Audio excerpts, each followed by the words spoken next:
They make up less than half of 1% of the United States population, yet Middle Eastern and North African immigrants represent one of the country's most active economic engines. This chart reveals the scale of the anomaly. Nearly 18% of MENA immigrants run their own businesses, roughly double the national average. That density translates to a massive marketplace presence, generating over $41 billion in annual spending power. Existing family empires or trust funds are rarely the foundation for this wealth. Instead, many founders reached American soil fleeing conflict, arriving with little more than a set of luggage and the ambition to rebuild from zero. Take Igor Olenikov.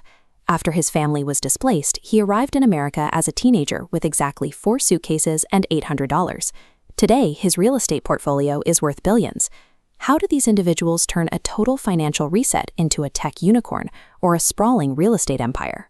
Karim Attiyeh represents the modern blueprint for this growth. By age 36, he built the fintech platform Ramp, pushing his personal net worth to nearly $2 billion. Nubar Afeyan followed a similar trajectory in biotech, co-founding Moderna to revolutionize global healthcare delivery. While their industries differ, both founders share a specific origin point: surviving the extreme instability and violence of the Lebanese civil war before emigrating. Surviving captivity in Beirut, Arden Potapoutian delivered pizzas in LA to fund studies that earned a Nobel Prize for his research into human touch receptors. This pattern points to a specific psychological advantage: immigrant resilience. When a person survives war and displacement, the perceived risk of a Silicon Valley startup failing becomes negligible. Extreme personal adversity acts as a crucible, forging the specific tolerance for risk required to disrupt high-stakes industries. This drive is not limited to commercial ventures. Aline Sarah used this same methodology to launch her social enterprise, Not to Column. During the Syrian civil war, she identified 2 separate needs: displaced Arab professionals needing income and global clients needing language tutors. This diagram illustrates her solution: utilizing bicultural fluency. This allows a founder to bridge 2 distinct cultural worlds, connecting Western markets with Middle Eastern talent. This vantage point reveals market inefficiencies that native-born entrepreneurs often miss. Founders with deep ties to 2 worlds spot opportunities that others are blind to. The methodology remains constant across both unicorns and nonprofits. Success comes from taking an outsider's perspective and turning it into a sharp operational advantage.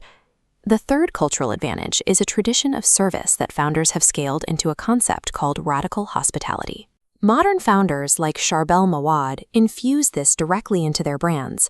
By applying traditional Lebanese coffee rituals to a contemporary CPG brand, he creates an instant, authentic connection with his customers. This philosophy scales into massive corporate operations.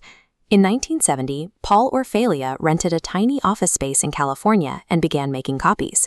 That single room became the Kinko's empire. Orfalia prioritized personal relationships over standard corporate scaling.